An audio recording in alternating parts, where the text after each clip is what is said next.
Salah satu terduga pelaku atau tersangka pembunuhan di Bekasi, Jawa Barat merupakan anak berusia 14 tahun. Bagaimana bisa seorang anak di bawah umur melakukan tindakan keji menghilangkan nyawa orang? Kita akan bahas mengenai hal ini bersama dengan Komisioner KPAI Dian Sasmita yang sudah berada di studio CNN Indonesia. Dan sebelumnya kami juga sudah mencoba untuk menghubungi pihak kepolisian untuk ikut berdialog dengan kami pada sore hari ini.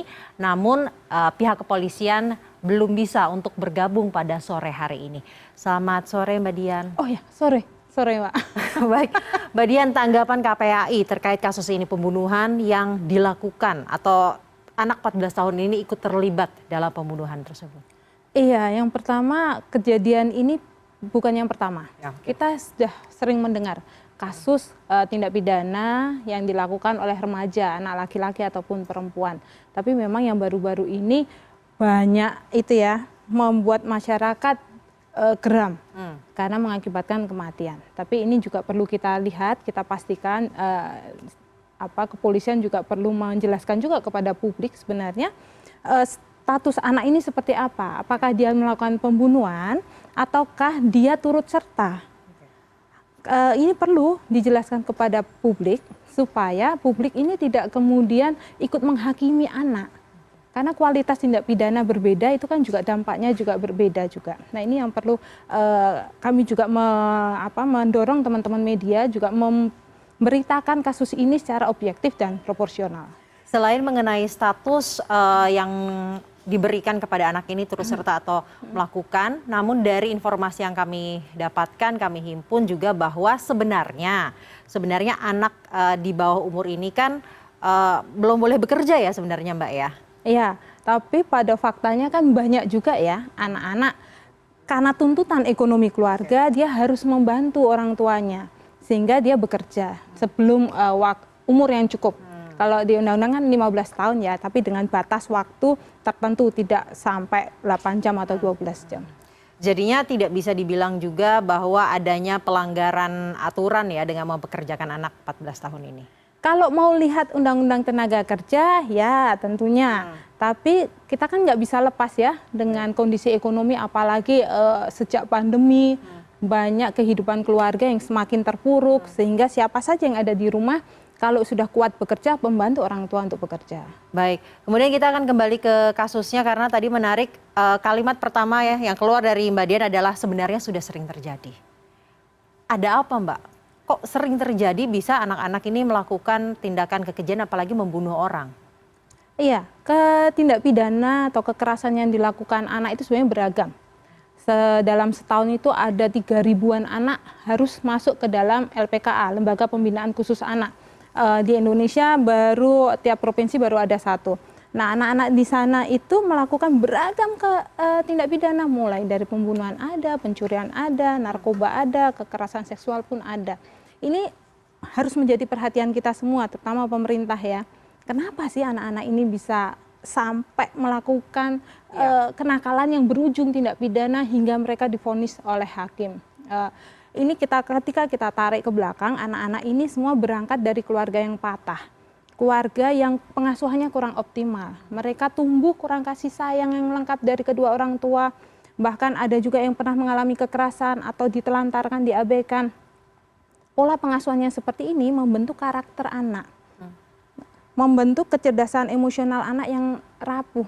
Sehingga anak-anak ini mudah sekali terpengaruh oleh perilaku-perilaku negatif di sekitarnya. Ketika kecerdasan emosionalnya dia rapuh, itu mempengaruhi kemampuan dia untuk memfilter, kemampuan dia untuk mencerna juga, oh ini dampaknya seperti ini. Nah itu rentetan yang sangat panjang. Untuk itu kami di KPAI mendesak sekali kepada pemerintah, ini sudah harus menjadi perhatian yang serius sekali. Yuk pengasuhan ini perlu loh dioptimalkan. Kita jangan selalu menyalahkan kepada keluarga. Kita perlu kembali bertanya, apakah keluarga-keluarga yang rentan, yang anak-anaknya putus sekolah, anaknya bekerja, bapak ibunya tidak utuh, itu mereka keluarga bisa mengakses layanan konseling keluarga. Apakah mereka mendapatkan layanan-layanan untuk memampukan pengasuhan mereka. Ini yang perlu menjadi perhatian pemerintah. Dan ini harus didorong lebih banyak layanan-layanan yang bisa diakses oleh keluarga rentan ini. Di mana saja? Berarti faktor-faktor eksternal yang membuat anak ini melakukan kejahatan itu sebenarnya berujung pada keluarga, itu tadi? Salah satunya. Selain itu faktor-faktor apa lagi yang biasa ditemukan oleh KPAI sehingga anak-anak melakukan kejahatan? Iya, kenakalan atau kejahatan anak ini beragam. Memang salah satunya adalah didorong oleh pengasuhan yang kurang optimal. Tapi kalau kita melihat tidak boleh kan kita hanya menyalahkan keluarga. Kalau keluarga ini dia aksesnya minim, pengetahuannya minim, dia sebenarnya mau minta bantuan tapi nggak tahu layanan kemana, ke Puspaga, LK3 itu mungkin hal yang baru kan. Nah, keluarga ini perlu dilihat apakah mereka mampu untuk mengasuh. Kalau nggak mampu, pemerintah wajib untuk membantu mereka, mendukung pengasuhan. Nah, kembali ke perilaku anak, tidak sebatas hanya keluarga, tapi lingkungan pendidikan ini juga penting. Bagaimana pendidikan sejak usia dini membangun daya nalar literasi anak. Jadi lewat beragam metode pembelajaran, ini mendukung anak supaya kognitifnya berkembang dengan baik. Ini sangat mendukung juga pada tumbuh kembang anak. Bagaimana lingkungan pendidikan ini tidak melakukan bullying. Karena ketika dia proses tumbuh kembang 0 sampai 7 dia mendapatkan kekerasan atau bullying, jutaan otaknya itu akan berhenti berkembang. Dan itu akan mempengaruhi proses tahap perkembangan dia berikutnya. Jadi ketika anak usia remaja melakukan kenakalan, kita perlu lihat dulu dia latar belakangnya seperti apa? 0 sampai 7 dia diasuh seperti apa, 0 sampai 7 di sekolah dia diperlakukan seperti apa. Jadi tidak bisa dilihat pada saat anak itu, usia anak itu 14 tahun. Betul. Seperti kasus ini tidak bisa dilihat hanya 14 tahun ini. Betul, makanya di dalam kasus anak sebagai pelaku, ini ada peran profesi namanya PK Bapas, petugas kemasyarakatan dari Balai Pemasyarakatan, ini sangat penting sekali. Karena akan membantu penegak hukum untuk melihat anak ini perilakunya gimana, orang tua, keluarganya bagaimana, lingkungan sosial bagaimana, sekolah bagaimana. Informasi yang lengkap ini membantu kepolisian, kejaksaan, hakim dalam memproses kasus ini. Oke, jadinya latar belakang dari anak itu menjadi hal-hal yang harus dipertimbangkan. Betul sekali, itulah perbedaannya kekasan sistem peradilan pidana anak. Karena kita harus melihat anak itu korban. Seberapa fatalnya kesalahan dia tetap korban. Sehingga harus diperlakukan dengan khusus. Baik, kemudian dalam kasus ini terutama ya Mbak Dian, apa yang kemudian bisa dilakukan oleh KPAI atau apakah KPAI ini bisa mendampingi atau melakukan pengawasan atau seperti apa? Iya, KPAI kami sebagai lembaga yang mengawasi sistem perlindungan anak, jadi kita tidak bisa melakukan pendampingan secara langsung. Tapi kita menggerakkan dan mengawasi para penegak hukum, pemerintah daerah, pusat, bagaimana bekerja dalam merespon kasus ini. Dan tentunya tidak hanya pada kasus, tapi bagaimana pemerintah punya upaya untuk melakukan pencegahan supaya kasus seperti ini tidak terulang. Kemudian salah satunya adalah memastikan hak-hak anak tersangka ini dipenuhi ya. Betul. Hak-hak apa saja sebagai pelaku lah atau korban sebenarnya yang tadi dikatakan oleh Mbak Dian yang harus dipenuhi oleh kepolisian, kemudian pemerintah. Iya, yang pertama ketika anak masuk ke sistem peradilan pidana, dia sebagai pelaku, dia wajib diperlakukan secara manusiawi dan bermartabat. Bentuknya seperti apa? Tidak ada kekerasan selama proses hukum. Mulai tingkat kepolisian, penyidikan, sampai ke dia ditempatkan divonis tidak boleh ada kekerasan. Karena itu sangat menambah luka anak, derita anak luar biasa sekali. Dia dikurung di tahanan saja sudah menderita loh, jauh dari keluarganya. Kemudian ketika penahanan dia harus ditahan di ruang yang terpisah dari orang dewasa. Harus disendirikan, tidak boleh dicampur. Kemudian sejak awal penangkapan polisi melakukan penyidikan, dia harus juga didampingi oleh pengacara, bantuan hukum. Selain itu juga anak ketika membutuhkan bantuan-bantuan lainnya itu perlu juga dipenuhi. Seperti tetap bisa berkomunikasi dengan keluarga. Berbicara menambah luka tadi, anak-anak ini sebagai pelaku apakah mereka juga mendapatkan trauma walaupun mereka yang melakukan kejahatan, Mbak? Pastinya. Selama beberapa tahun terakhir saya berinteraksi dengan anak-anak, mereka tetap loh ada trauma. Walaupun mereka yang sebenarnya melakukan kejahatan tersebut. Iya, itu kejadian itu tetap menimbulkan apa ya, beban psikis juga bagi anak. Ada ketakutan, kekhawatiran, kecemasan dan lain-lain. Apalagi anak itu masuk ke proses hukum yang orangnya baru semua, petugasnya juga nggak semua perempuan, ada laki-laki juga, lingkungan baru, itu menambah stres. Nah, makanya proses pidana di kita, menurut Undang-Undang Sistem Peradilan Pidana Anak, kita harus memproses anak ini secepat mungkin supaya ini mengurangi dampak negatif dari trauma seperti apa Mbak yang kemudian mereka rasakan, karena kan mereka sebagai pelaku ya, mungkin masyarakat juga kayak kok trauma, kan Anda yang melakukan gitu Mbak. Iya, karena anak-anak ini tadi di awal saya sampaikan tumbuh di dalam pengasuhan yang kurang optimal. Jadi ketika mengalami sesuatu tidak bisa mencerna seperti kita. Oh ya sudah, ini resikonya. Tapi apalagi di apa ya, mereka itu dalam kondisi yang stres berat. Saya yakin nih. Apakah mungkin mereka justru tidak mengetahui bahwa perbuatan mereka salah? Bisa juga seperti itu. Makanya saya juga penasaran apa sih yang melatar belakangi anak sampai melakukan itu, turut serta seperti itu seperti apa? Atau ada tekanan mungkin dari pelaku dewasa? Atau ada apa iming-iming atau apapun, bujuk rayu dan lain-lain seperti itu yang membuat anak menjadi turut serta. Karena bagaimanapun juga dengan anak kondisi pengasuhan seperti itu, anak ini semakin rentan karena mudah sekali terbawa arus.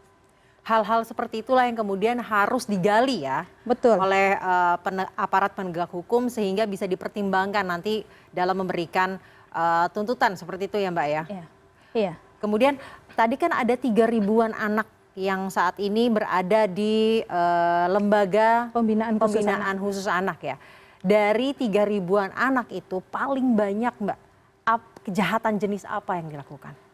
Di beberapa daerah karakteristiknya berbeda-beda, tapi mayoritas adalah kekerasan seksual, pencurian, dan narkoba. Kekerasan seksual dilakukan oleh anak-anak terhadap anak-anak juga atau? Macam-macam, tapi mayoritas ke anak-anak juga. Kenapa Mbak? Lagi-lagi apakah karena keluarga itu kekerasan seksual itu atau ada dari sosial media? Karena kita ketahui bahwa sosial media ini juga memberikan pengaruh yang begitu besar Mbak. Ketika anak tumbuh dengan kecerdasan emosional yang tidak optimal, dia punya daya literasi yang lemah. Sehingga ketika ada tontonan atau tayangan atau kayak kasus Makassar kemarin, melihat berita soal penjualan organ sudah reaktif seperti itu ciri-ciri anak yang kecerdasan emosionalnya rapuh. Nah, mereka kurang punya daya memfilter apakah ini berita benar, ini enggak, ini melanggar norma atau enggak, itu lemah. Sehingga memudahkan mereka, membuat mereka semakin rentan bisa melakukan tindak pidana. Apalagi tidak ada orang-orang di sekitar mereka, orang dewasa sekitar mereka yang membimbing mereka. Supaya, oh ini loh, kamu jalan yang benar seperti ini. Oke. Nah dalam kasus-kasus seperti ini, semua kasus anak-anak lah, tadi kan sudah disebutkan oleh Mbak Dian bahwa KPAI melakukan pengawasan dan lain.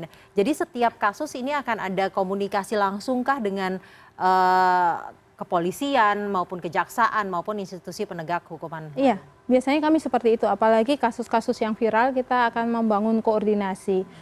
Pertama untuk memastikan anak-anak ini haknya terpenuhi selama proses hukum.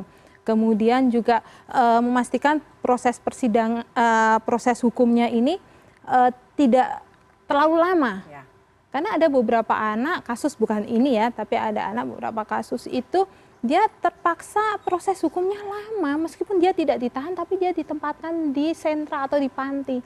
Itu sangat bisa sampai 6 bulan sampai 1 tahun menunggu sidang. Ini kan lama sekali, bagi anak ini luar biasa loh, menanti kepastian. Kita aja pasti memang. Iya. Iya, apalagi anak-anak, aduh.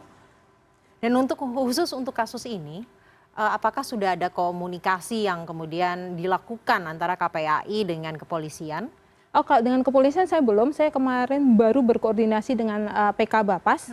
Diinfokan baru besok hari Senin baru akan mulai asesmen mereka. Biasanya asesmen seperti apa yang dilakukan KPAI? Kalau kami biasanya hanya kita berkoordinasi. Koordinasi saja. Kalau memang ada sesuatu yang perlu kita segera jangkau ke lapangan, kita jangkau.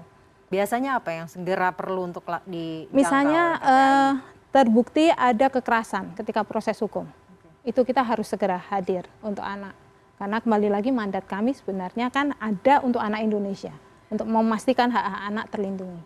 Dan terakhir Mbak, mengenai trauma tadi, apa yang kemudian bisa dilakukan oleh pemerintah, apalagi nanti kalau sudah divonis kan harus masuk dalam bui. Ya. Apa yang kemudian bisa dilakukan untuk memastikan anak-anak ini mungkin tidak bisa hilang 100% traumanya, tapi bisa diminimalisir. Iya, jadi anak-anak ini ada beban psikis yang perlu dipulihkan supaya anak-anak ini menyadari saya sudah berbuat salah, saya bertanggung jawab.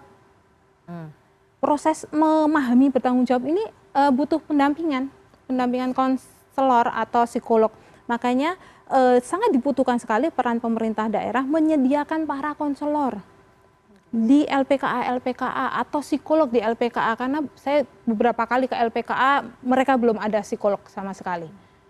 Padahal butuh anak untuk itu. Kemudian pemerintah daerah tidak bisa lagi menolak, oh saya hanya nangani korban.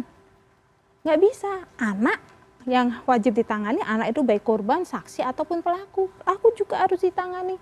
Mereka juga butuh, karena ini mandat kepada negara. Negara nggak boleh menolak untuk menangani anak sebagai pelaku. Baik, terima kasih Komisioner KPAI Mbak Dian Sasmita. Sama-sama. Semoga ya perlakuan terhadap anak-anak, apalagi para pelaku ini semakin baik ya di Indonesia, dan pengawasannya kita akan minta KPAI untuk terus mengawasi. Siap. Terima kasih Mbak Dian. Dan itulah tadi dialog kami bersama dengan Komisioner KPAI Dian Sasmita terkait dengan kasus pembunuhan yang dilakukan oleh anak berusia 14 tahun.